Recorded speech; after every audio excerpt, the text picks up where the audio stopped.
This is Python's Paradise. This is your host, Greg Gilbert, aka the Python Hyena, straight out of Fredericton, New Brunswick, Canada, here on February the 27th, 2022.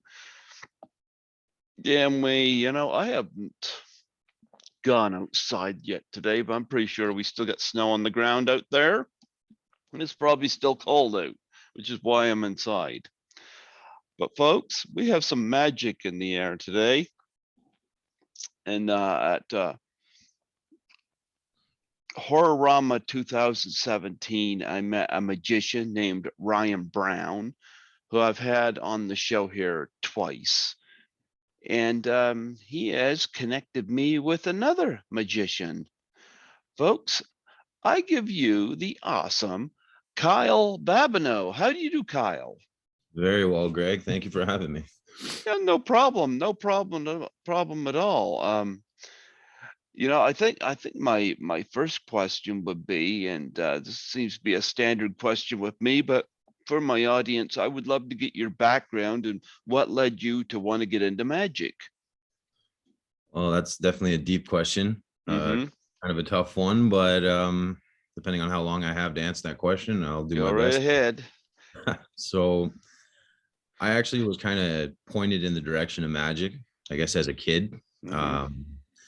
Saw my first trick from my cousin, actually Natalie Zabo. She made a card just disappear behind a cloth, but it's funny because I tell her to this day she still doesn't remember doing that to me, and I thought it was really cool. And then I was actually at a restaurant called Filthy McNasty's in Hamilton, Ontario, in Upper James, and there was a magician walking around at the tables, and he did some amazing card effects and a lot of close up. And I just looked at him, and I kept like wondering, like, how could he do that? And he took me aside, and he ended up teaching me something. So I learned it. Went back the next week.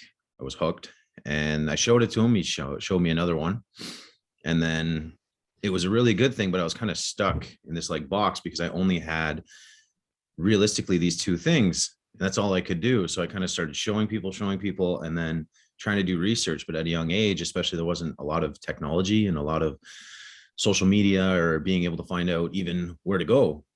And it was a school teacher that saw me kind of going through, which I believe it was, I was getting bullied a lot. I was in the chess club. I went to like a theatrical school, the overweight, stereotypical, here's this magician getting bullied all the time. And a teacher, my math teacher, it was funny because I was struggling in math. Same here. That's, I never applied what I needed. And he decided one day to bring in a VHS tape, and he's like, Kyle, I want you to watch this. But it was math class, so it was really weird. And he introduced me to the street magic of David Blaine. So now I was blown away because here's this guy walking around with literally nothing. He would walk up to people, here's a deck of cards. And it was really cool because all I had was a deck of cards. So it opened my mind a bit more. So went through a little transitional phase there, I guess, with just like, okay, I can adapt more things. And then ended up moving to, where was it? Mississauga.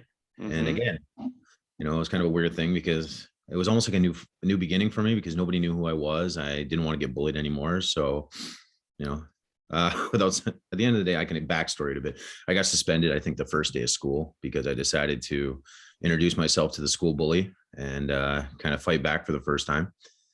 Went home and got in trouble, but realized that I didn't want to get bullied anymore. That was kind of the thing.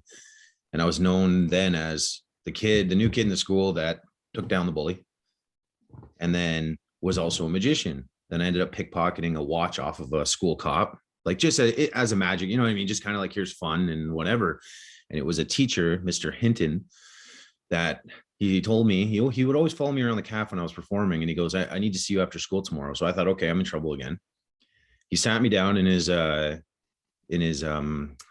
classroom, and he opens up all these bags, and he started passing me down all this amazing magic, like actual books, how to study. And he told me he used to be a magician, and he introduced me to a magic store called Morrissey Magic downtown Toronto.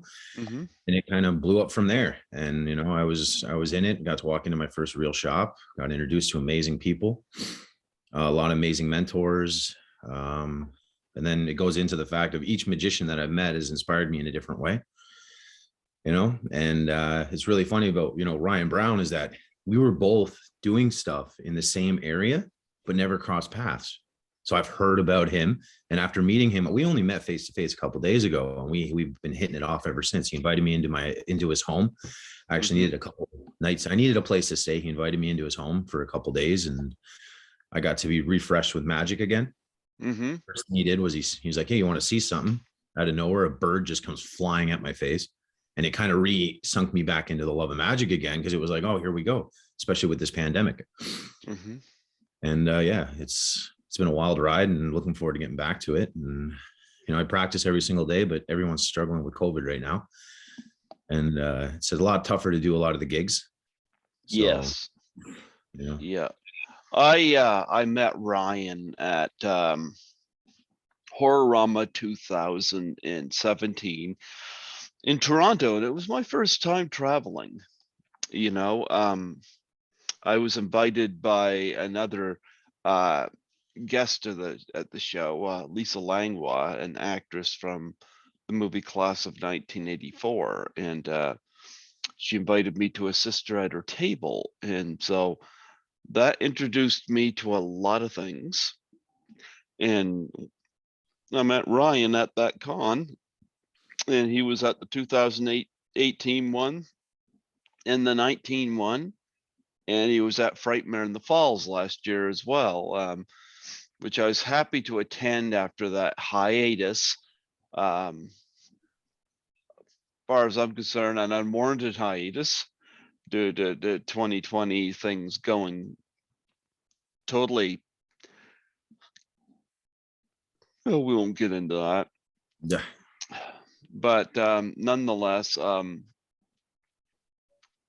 remember Frightmare in the Falls was a Friday and Saturday night at the end of October, and Ryan and I met for, I don't know what happened, but I had VIP, and for whatever reason I was on the list, but tickets.com did not issue my tickets. So I ended up missing that Friday night, but it was Saturday that was the bigger day. So, but still, I wasn't impressed on that Friday night that I got there and couldn't get in due to tickets.com screwing up. But I went back to my hotel room, and it was a nice room. Towers Hotel was great. And Ryan calls me and wanted to meet for dinner. I was like, you know what? I was gonna go to bed, and then I was like, you know what? My night was already shot, so I might as well do something fun to make it memorable. So I said, you know what, Ryan, where are you gonna be? And he said he was gonna be at Fridays. So like, okay, I need to find out where that is, but sure. And I went to the front desk at the hotel, and Fridays was right next door. I was like, okay, it's a short trip. Went across there, and Ryan and I, Fridays was at the bottom of this hotel he was staying at, and right next door. And I was like, wow. So we met and had dinner, and it was nice to see him. So he kind of made that Friday night work for me when everything else screwed up for it. But awesome. yep. But no, I worked through the pandemic. I'm an essential worker. So when he called last night and you were with him, I was in the midst of driving my car. But I have my headphones in, so I was able to talk on my phone. So, but yeah, he asked if I wanted to have more other magicians on, and I'm like, you know what, I'm really good. Sure, send whoever you want to my way, and I'll hear their story. So there you go. Oh, I That's appreciate it. yeah. Especially for Ryan, it was very out of the blue. We were just sitting there jamming. He's like, "Oh, I got to introduce you. Got to meet this guy. He's really cool." And I'm like, "Oh, okay." So we're practicing, and then all of a sudden, you were on the phone. He's like, "Here, Kyle, say hi." And I was like, "What's going on?" Like, it was good though. How you like his doves? Oh, they're great. They're, he's put a lot of time and effort into it. And it's nice to see when anybody does anything, the dedication that goes into it, and we're both Nighthawks. So it was Same good to here. see. It was good to see the amount of discipline he applies into it and always, just keeps working, keep working, keep working, keep working. And, yeah, he's very, very skilled, very talented. Excited to see for him too getting back into it, because like I said, with everybody, the pandemic's been ridiculous, and it's kind of difficult for us to even walk up to people. It's like, here, pick a card. Wait, we got to sanitize this. Wait, what, let me borrow this. Oh wait, I can't touch your hand. Oh wait, we can't. It's just getting a little silly for everybody, right? But I think it's starting to ease up a bit, right? I hope so. Jeepers, only been long enough. Yeah. But I look forward to going to Toronto again this fall. So I'm hoping to do a couple of cons there. So fingers crossed. Absolutely. Yeah. But I know one thing you spoke about on the phone was the whole thing with mental health, which is something I'm passionate about as well. So talk about what led you into that. Well, with mental health, I've been dealing with mental health since about, geez, 12, 13 years old. I had some run-ins with, crisis workers, psychiatric help when I was younger, heavy depression. And, and I always realized it was like, I could understand people that were going through it, especially being kind of not so much judged by other people, but people not understanding that like depression and mental health is not something that's in your control. And that's the scariest thing. It's like, I would never wish this on anybody, even if it's just one of those things that, what it could take to just get out of bed every morning. And I lost months to it. I lost a couple of years to it, where I couldn't work, I couldn't leave. And then I realized I was given the opportunity to do some motivational speaking and guest speaking with a gentleman, Damien Okposio from Below the Belt magazine. He sponsors kids, points them in the right direction for boxing, teaching them discipline. He brought me on board to talk to some of these kids, and these kids were kind of kids I could relate to because I was going through a lot of stuff as a kid. So I was able to perform, speak to them. I suffered with drug addiction for about, since I was like 11. So, I'm pretty open about it now. I'm actually, on Tuesday, I've finally been able to, I self-admitted myself to a rehab facility. So I'm looking forward to that, to kind of just get the steps. And I realized that I want to get back into the school tour. So I'm working right now with some good mentors and teachers that I've worked with in the past. Wesley Fernandez from David Suzuki, who's also brought me into his schools to talk to his kids. And once I'm able to get properly clean, and I feel like putting I got to get the oxygen mask back on myself, because that's one thing I never really did. I kind of just tried to push for other people. So yeah, I know I'm leaving a lot of names out here because there's been a lot of team that's helped me out in that, and I was lucky enough to get a good team now to support me. But it's a way of getting out there, performing, and then actually being able to have talks with them, especially with anybody, because it doesn't matter. I was taught this by some paramedics who have helped me through some really crazy times, that said everyone deals with mental health, but not everybody admits it. And now I feel like, especially because I'm starting to feel a lot better and coping with what I have, I'm starting to see a lot of people that are getting mental health issues now, and they're going through what I went through as a kid. And it sucks to see that, because it's like it's so new. And when something's new, you don't know what to do, and everyone's dealing with it. So I feel like, if I can get back on my feet and just be like, what, these are the ropes I took. And if I'm able to eliminate even half the time or point people in the right direction, like, helplines helped me as a kid. They talked me out of, I had some pretty serious issues with drugs, and I had to call a helpline when I was like 16, and they actually ended up talking to me and calming me down. But if I didn't have that number, I don't know what I was going to do that night. And, there's a lot of projects. It's kind of hard to talk about what exactly, because I'm still working with people. So there's some confidentiality stuff we're doing. But, if anybody knows out there that lives in Canada, I don't know all the numbers across Canada, but I use Coast, someone to talk to.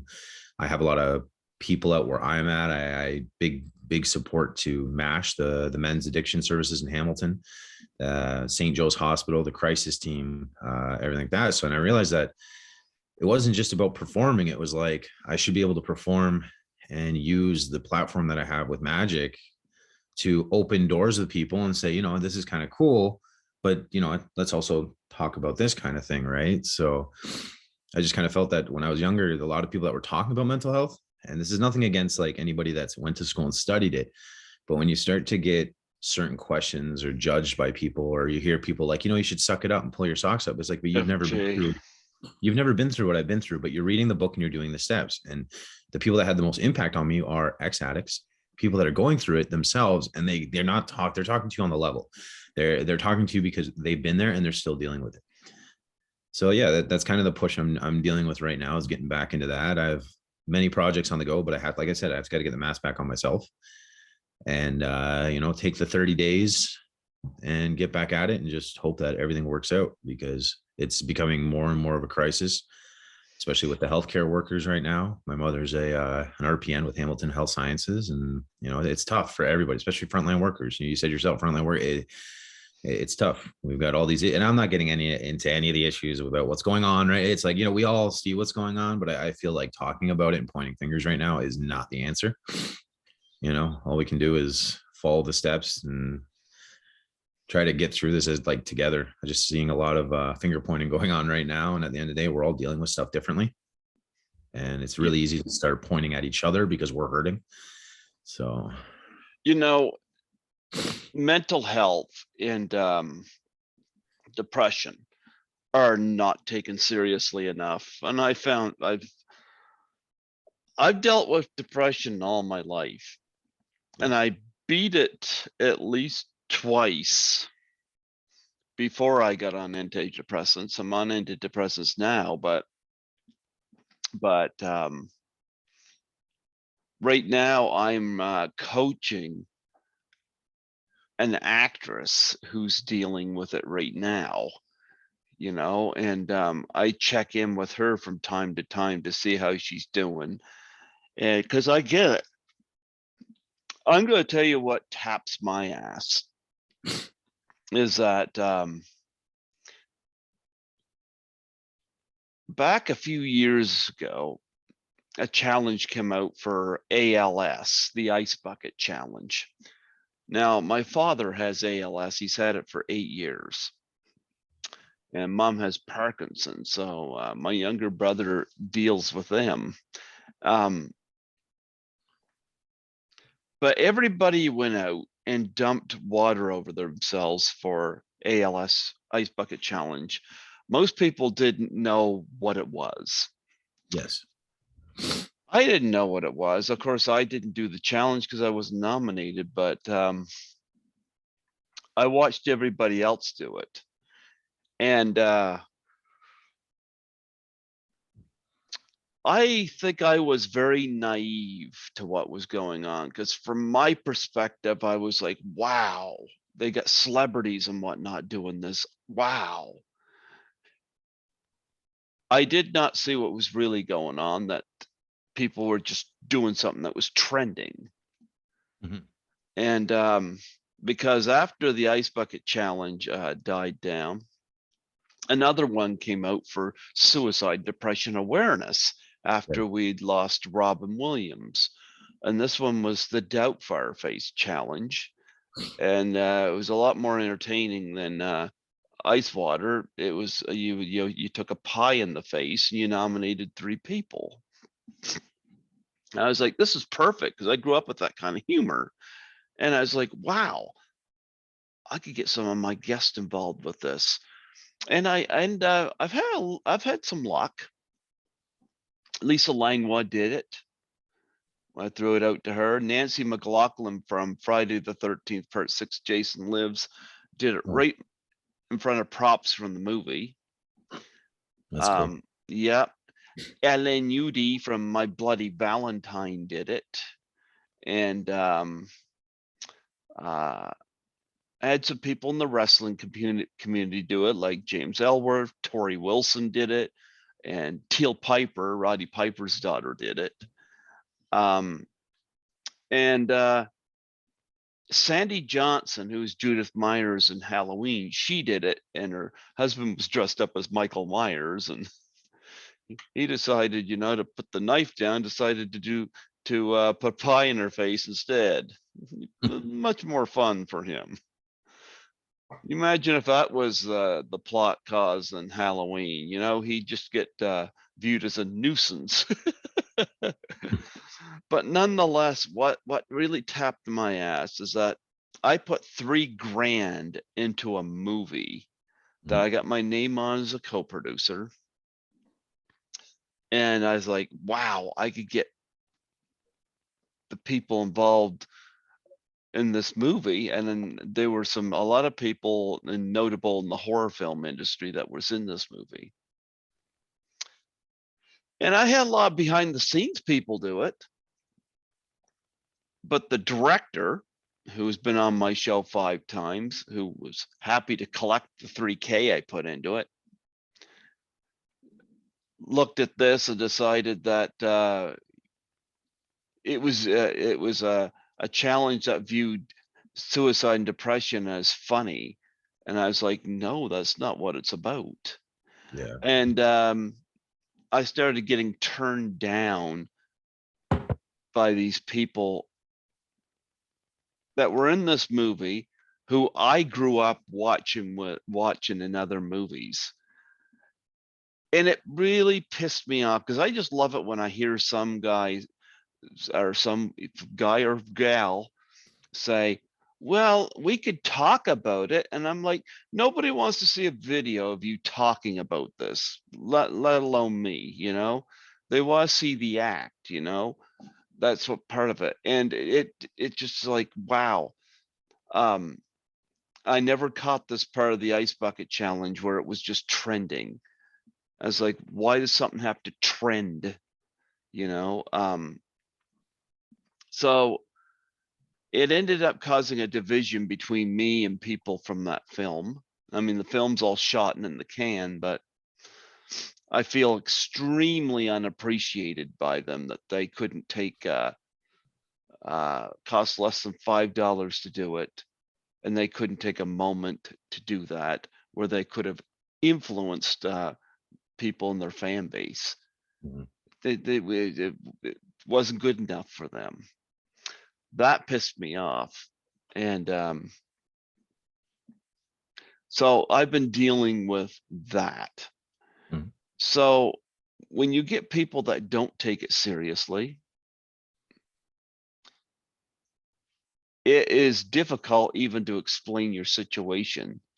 Yes. Like you said, people say, just pick yourself back up or whatever. You can't. I know exactly what it's all about, not wanting to get up in the morning because you feel this low. I know what that feels like. They don't, Yeah. nor do they care. They say they care. They don't give a shit, you know? It's a scary situation though, because the saddest part about depression and understanding depression is either you've been around someone, a family member, that you've witnessed what it has affected on them and yourself. But if you're never exposed to it or go through it yourself, you'll truly never have the understanding of what it's like to try to stand up on a greased slide that's slowly going down. And no matter how hard you try to fight it, you're still going to slide. And it's until you stop, that's when you can pick it up. But you have to go through it in order to build yourself up. And that's why I say, it's not to cut you off. It's just, that's what's happening right now. And it sucks because now people are seeing it in a different light. It's like, this is what we've been saying. And it sucks because the only way you're going to experience is if you go through it. And the last thing you should have to do is go through it. And Yeah. I had a guy I worked with. He goes, he's a European, very hard worker.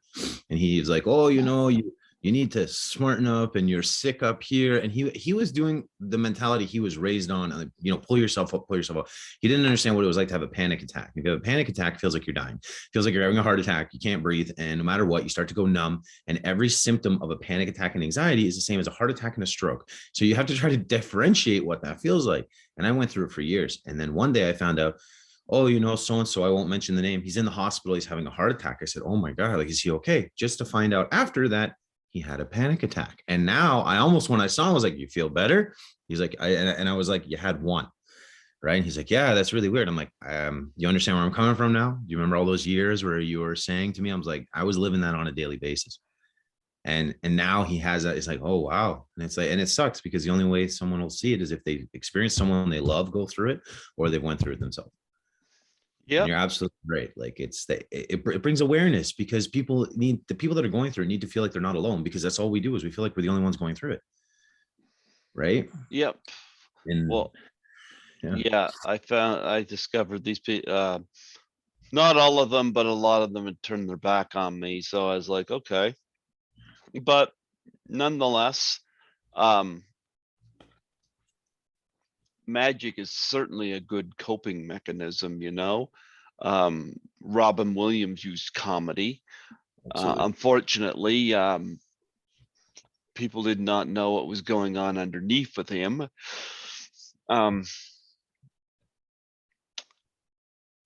but on a happier subject, let's talk about magic, because for you, it started out with cards.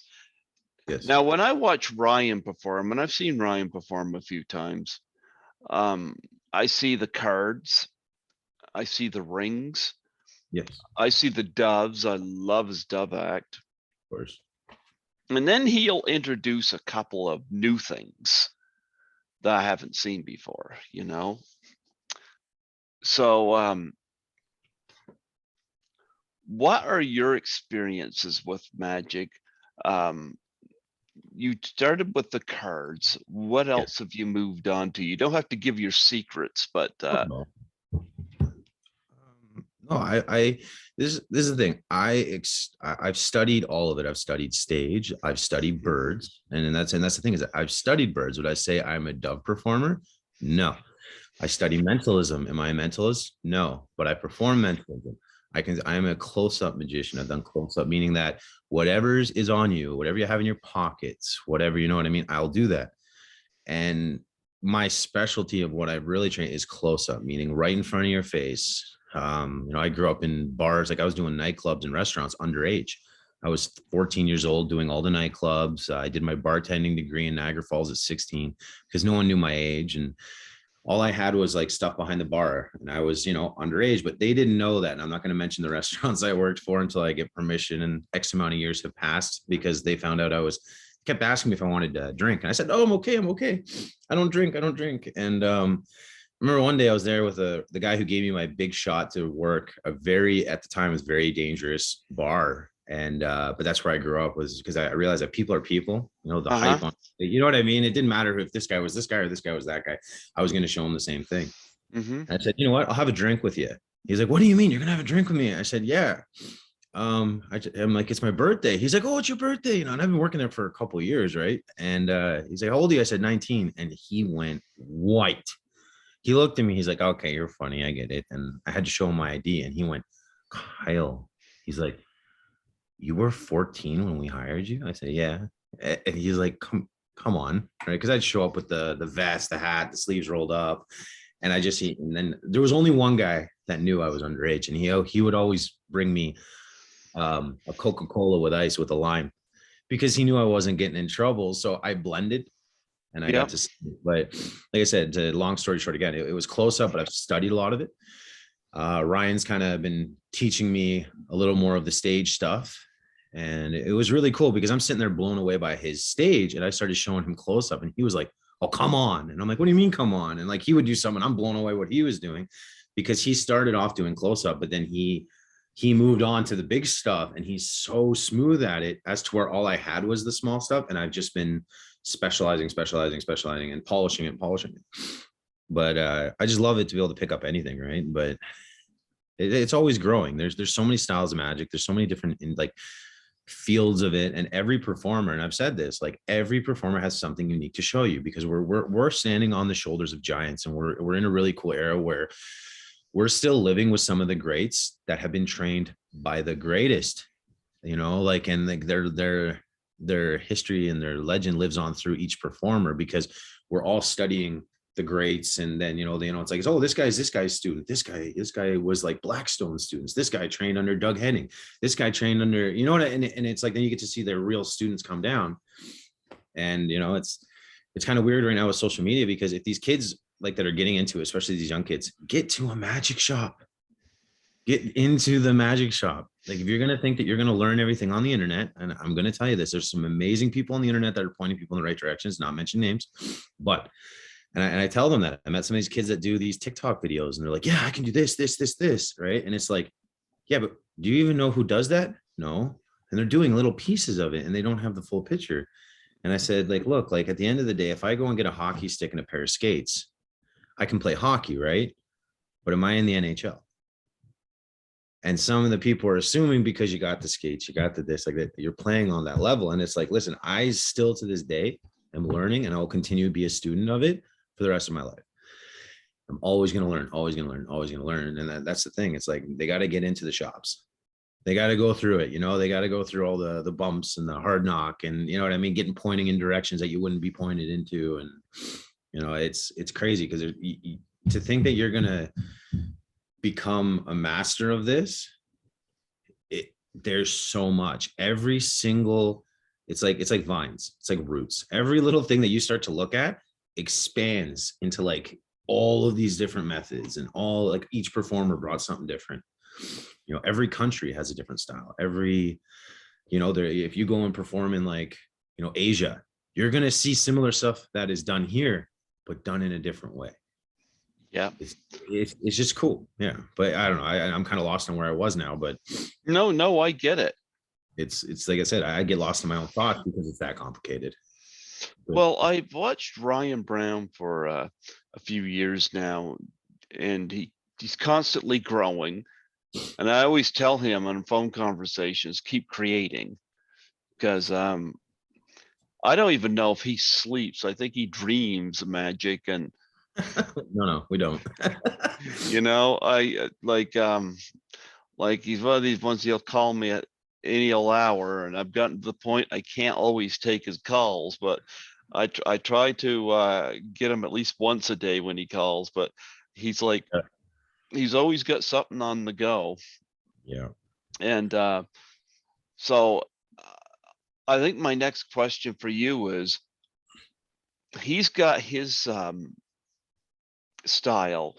What sets you apart? What makes you unique as a magician? I think it's still something I'm figuring out, but I'm the street performer. I'm the guy who walks up, like I'm covered in tattoos. And when I'm fully dressed and walking around, people always look at me, and like, who's this guy? Or if I hold the door for somebody and they're like, oh, it's okay, it's okay. So I'm more of a guy who'll just walk right up to you, get in your face, and break that barrier to the point where I'm just trying to make someone have a good time. Like I'll walk up, steal your watch. I'll walk up to a cop, steal his watch. I don't care, because I know he's gonna laugh about it. And you know what I mean? And I think that's what's different for me, because I have a different, my approach is a little bit different. And I think that we, like I said, Ryan has a different approach and very skilled, and I have a different approach. So we could be doing the same thing and it's going to look like two different things. And it's very cool because of his style is different than mine. And yet we're still learning from the same stuff, but you're seeing two different things. You know, like his coffee's from Cuba, my coffee's from wherever, still coffee. Right. And you know what I mean? And that's, I don't know. It's, I just like to, like, I use a lot of psychology. I like to read people.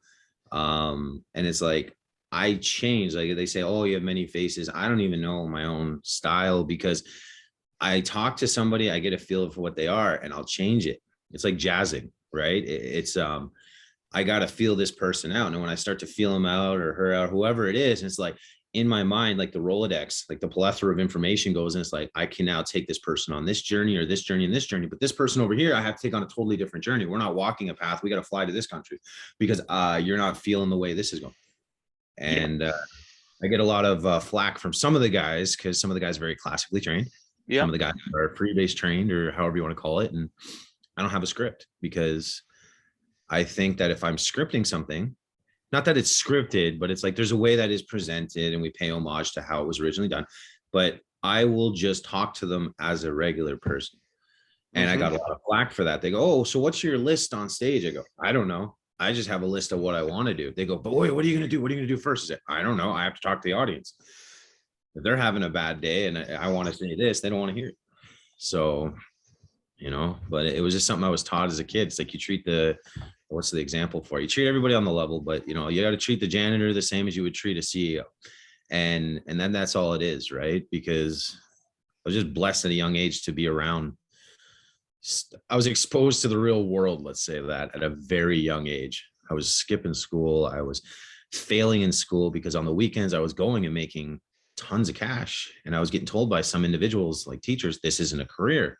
And I don't mean this to sound ignorant, but it's like in the back of my mind, I was like, I made $4,000 on the weekend in cash. Oh, wow. In a couple days. And it's like, this isn't a career. And I went, okay. The problem is that got to my head. I got very full of myself and spent a lot of money. I invested a lot of money into magic because that's the thing too. There's a funny joke in the magic community. Yeah. Do you know how to become a millionaire with being a magician? You start off as a billionaire. You gotta, it's one of those things. And the thing is that we don't do it for the money. We do it for the love. Some of us, some of the guys, it's the best compliment out of any money or any gig I ever got was we rolled up on this guy at McDonald's because I, again, wasn't sleeping, couldn't sleep because an idea came in my head. It's 3 a.m. I'm sitting there with a couple buddies. We had a video camera and I'm like, I have to do this. They're like, it's 3 a.m. I'm like, we have to go. We have to find somebody. Like, who's it? So we found him at McDonald's and I walked up on the guy, sat down. He's like, what's going on? I was like, hey man, can I show you something? He's like, sure. And after we did it, it was amazing. The guy looks at me, big smile on his face. He goes, you made my week. You made my week. And then he got up and he was like, this is crazy. I'm like, what do you mean? He's like, dude, just like, I see this stuff on TV and I never believe it.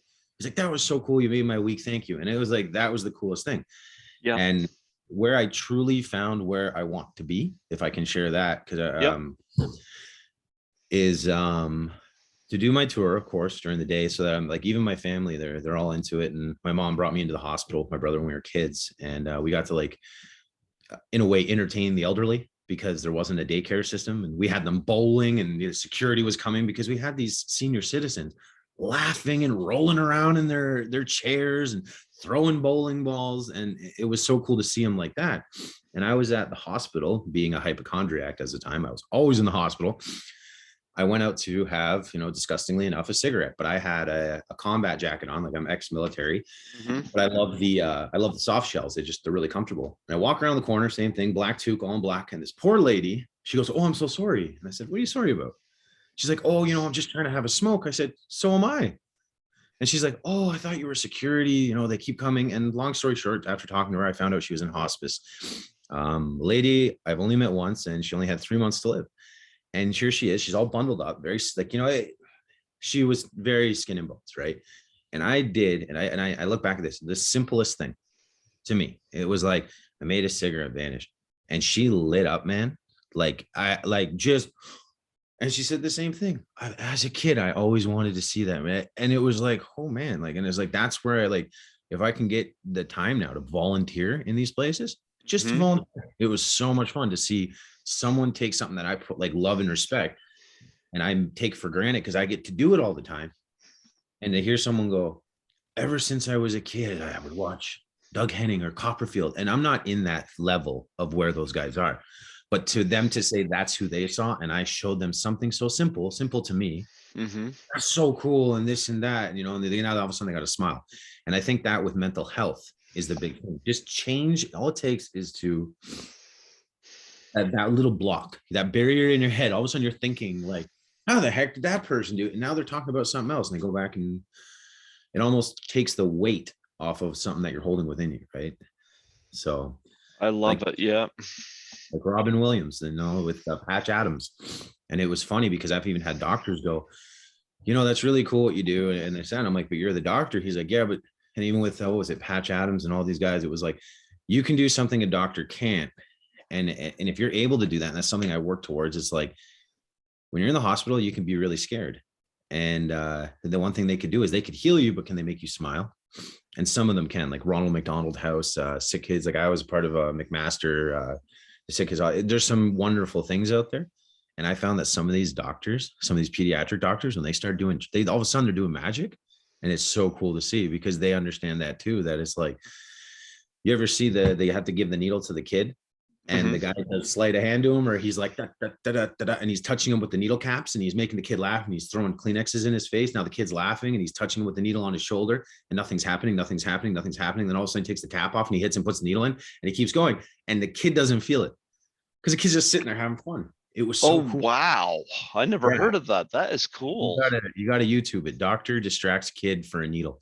And it's he sits there and throws Kleenexes at the kid's face. And the kid starts laughing. He blows up a balloon, the glove, and he lets it fly across the room. Now the kid's in hysterics.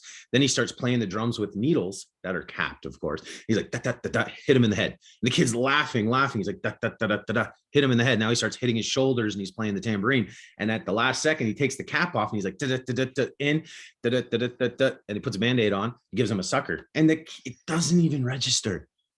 How cool is that? Amazing. I love hearing that. And it's like, it's so cool to see it because it's like, that's what it is, man. It's look over here, look over here, look over here, look over there. Okay, I got this guy's watch. Now I got to put this guy's watch in this guy's pocket. I got to get his wallet and I got to put this card in this. And it's, pickpocketing and doing this. And then all of a sudden it's like, you try to figure out what happened and everyone's looking, oh, well, the card's under this watch, but that watch isn't on your hand. It's on his hand. Oh, and your wallet, the card is in your wallet. Your wallet's in this guy's pocket. And I have your wallet. Have a good day. Goodbye. And everybody's like, what? But these doctors are applying similar things for medicine. And it's so cool, right? Oh, that's fantastic. You and Ryan going to be working together? Fingers crossed. From what it looks like, we've been jamming together. We literally spent the first 2 days not sleeping to the point where we were like passed out in the chair. Like we woke up and we had like cards in our hand. We're like, hey man, we need coffee. Like, because we couldn't stop talking. And it was, he's pointed me in a cool direction. I'm giving any tips or anything that I see he does. And he has the eye to look down on like what I'm doing. And I trust him as to where he can do something for me. And I could be like, hey, how about churn? Or you know what I mean? Just like we're kind of helping each other in the smallest ways, but I think we have a really good understanding of what constructive criticism is compared to creative differences. And that's a huge different thing. There's another funny line in the magic industry. It goes, you ever heard of how many magicians does it take to screw in a light bulb? It takes one, but 99 of them to tell you how they would do it better.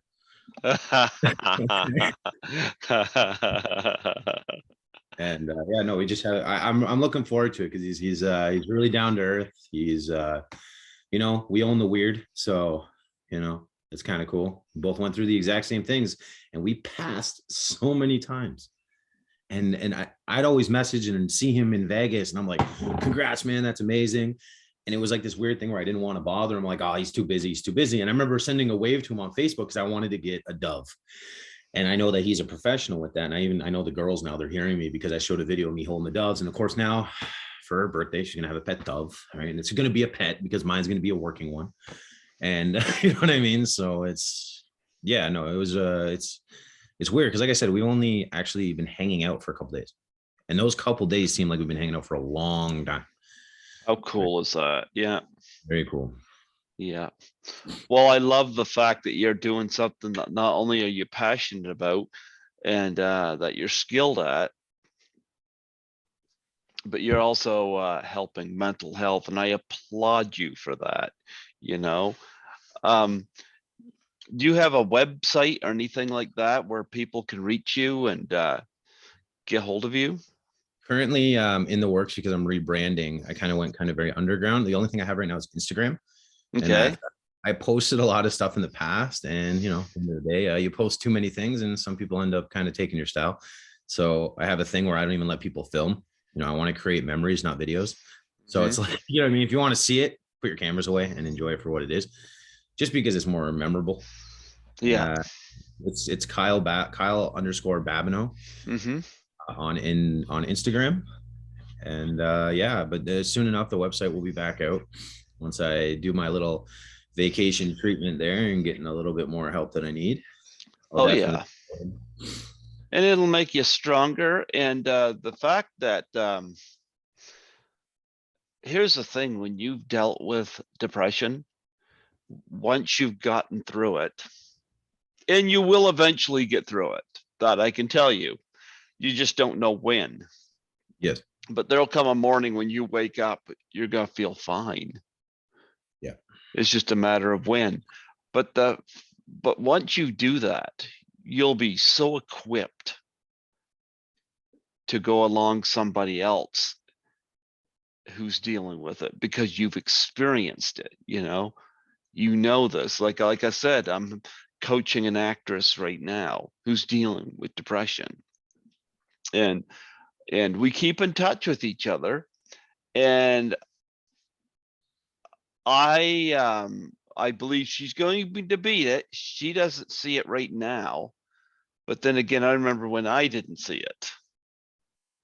But I think she loves it that somebody's coming up alongside her, that it's like being on a battlefield, but you're not isolated. You've got another comrade there Yes. battling with you, and that is very, very important. So Well, it's very good. No, I just want to say one thing about what you're doing, and it's very cool because the hardest part, that it's cool that you're checking in, because what I found the biggest thing is that when we're dealing with depression, we don't want to burden other people, and how heavy a phone is to pick up, to try to think that I don't want to burden this person. So when someone else calls you and says, "Hey man, how are you doing?" It means the world, just to be like, "Oh, that's cool." And, we don't even have to talk about how you're feeling, because I know how you're feeling.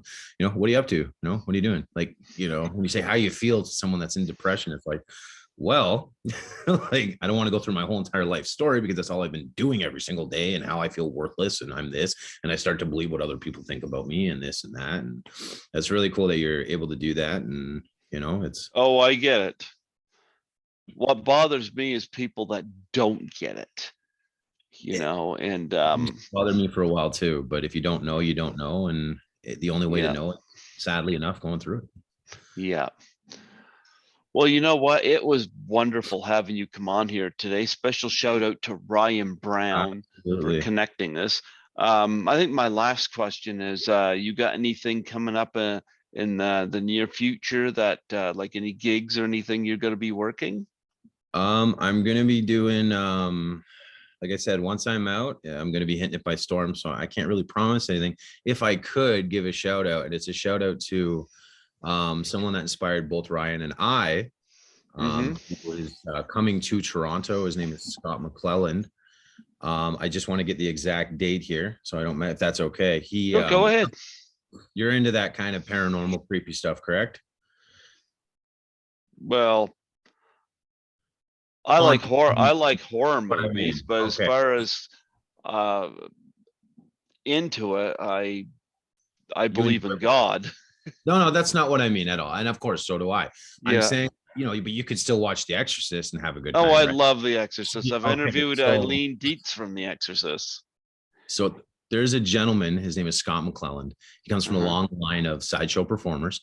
He's coming Uh-huh. to Toronto March 9th to 13th, and he will be, just so I can get this exactly, I believe it's the, oh, come on, Kyle. He's with Carnival Diablo and the theater. Oh, Kyle, you got it. The Red Castle in Toronto. I got to make sure I hit this correct. Anyway, Scott McClelland, you got to check him out. This is embarrassing. No, He, that's okay. it's called the Reliquary. This guy does magic, and I'll tell you, he's the reason things go bump in the night. And he's been involved with a lot of amazing, same as yourself, in the horror industry and that style. And he was a guy who really creeped me out and had me thinking of stuff. And he was where I actually captured what it was to be a performer and to capture what magic was about. But he does magic with a K, and he's bringing a unique style of very, it's not for the faint of heart, but if you love horror and you love that, if you want to go out, you love haunted houses, you got to check him out. And he's at the Red Sandcastle Theater, Wednesday, March 9th, 7:30 p.m. Scott McClelland. It's called The Oh, Reliquary. nice. Oh, wow. Do you ever get to do the conventions? Because that's where I met Ryan, horror film convention. Do you ever get to do those? It's definitely a possibility in the future. I'd love to. You know what I mean? I got to Yeah. take it day by day, and if I ever get the opportunity, I would absolutely love to. Oh, Because I guarantee you will. the guys I look up to all did that circuit, right? So that's why I said I was always in a different field, because I was hustling gigs by just walking up. I'd crash people's parties. I would just walk in. Mm-hmm. Like, who's this guy? And then, they'd be like, you need to leave. And I'd be like, I need you to pick a card. And all of a sudden it's like, I'm staying the whole night. So that's where I did my gigs, with bars, nightclubs, restaurants, this, that. So I'd love to get into the circuit. Right. So yeah, I would do anything because I love it. It doesn't matter. I've done some weird shows. I've done great shows, but it's like that famous line, a bad day of fishing is better than a good day at work. And right? Oh, it's a great line. Never heard that before, but I love it. I love it. Yeah. But no, thank you so much. And like I said, it's a lot of fun. I definitely needed this. I appreciated it a lot to just be able to talk and, Oh, yeah. resonate. This is really good. Well, even the mental health thing stood out to me. I was like, this is something that the audience needs to hear. And I love the fact that you're using your magic for something like that. That is terrific and honorable. Allowing other people to feel valuable is important, and that's what you're doing. You're taking time out of your day to make them feel valuable, and in return it makes you feel valuable. It's very push pull. Yep. I hear what you're saying. It's I do it if I'm able to, and you know I'm happy to help when I can help, and that's all it is, right? Because if people didn't help me, and there's people that helped me when they couldn't help me, but they found the time, and that was something that I learned. Very valuable lesson was like, just do it, because being kind is so easy. Mm-hmm. It's not hard to just be polite and respectful. It's not, you know what I mean? And yeah. So, Absolutely. Well, you know what, Kyle, it was wonderful having you come on here today. I plan to be in Toronto this fall, but if I see you around, yes, I want to see some magic. Is there anything you could do right there in front of me there while you're I knew you were gonna. Well, you want to see what I can do like this for you, just to be a little bit of a I'm a close-up guy. And you know what? Honestly, I'm sure I could do something here, but I would look to the privilege of seeing you in person and actually showing you 100% of what I got instead of a little taste, if that makes any sense. You know what? That makes perfect sense. Well, keep yourself safe out there, and keep fighting the good fight.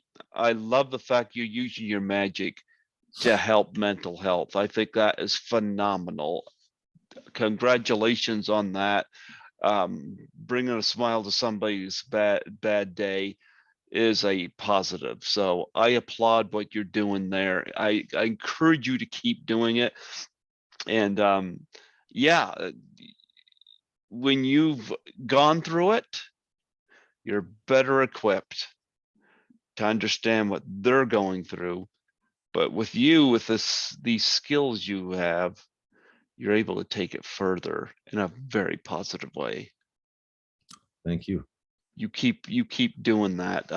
Again, I appreciate Ryan Brown for connecting us. I was more than happy to do this today. You're a wonderful guy with a lot of heart, and I say keep the magic flowing. Hmm. And you just wait to see what that kid's about to do. That's all I'm gonna say. He's about to. Oh yeah, don't worry. Yep, yep, Just wait and absolutely. see. Well, Also, last thing I want to say, good luck with what we talked about. I believe it's on Monday for you. I won't get into it, but good luck with what you're doing. oh yeah, yeah. I got a job interview, and I'm like, yeah, I hope I get that because speaking of anxiety, Right.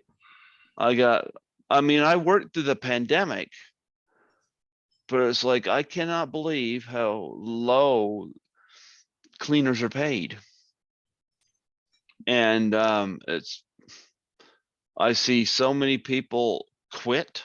A lot of it's to do with pay, Yeah. but I found an inn somewhere where I could be making more money at it, and I'm hoping, fingers crossed, I go in for a job interview tomorrow. So fingers crossed, knock on wood. That'll Yeah. be good. That'll be good. They actually finally paid to put some real money away. So yeah, excellent, Best excellent. of luck with it. Best of luck. Oh, thank you. And you know what? Keep fighting the good fight. keep as the well. magic going, keep people intrigued, keep people mystified. Folks, we've been talking to magician Ryan. I wouldn't be I'm here. so I'm so used to saying Ryan Brown because I wouldn't be here today without Ryan Brown, so it's quite all right. well, we love Ryan. Folks, Right. we're talking to Kyle Babineau, who was sent my way by Ryan Brown. There you go. And I'm honored. I'm honored, and this has been wonderful. So I Likewise. bid you a wonderful day, and you keep that magic going, and best of luck to you. You as well, sir. Thank you very much. No problem. You take care. God bless. You as well. Bye-bye. Bye-bye.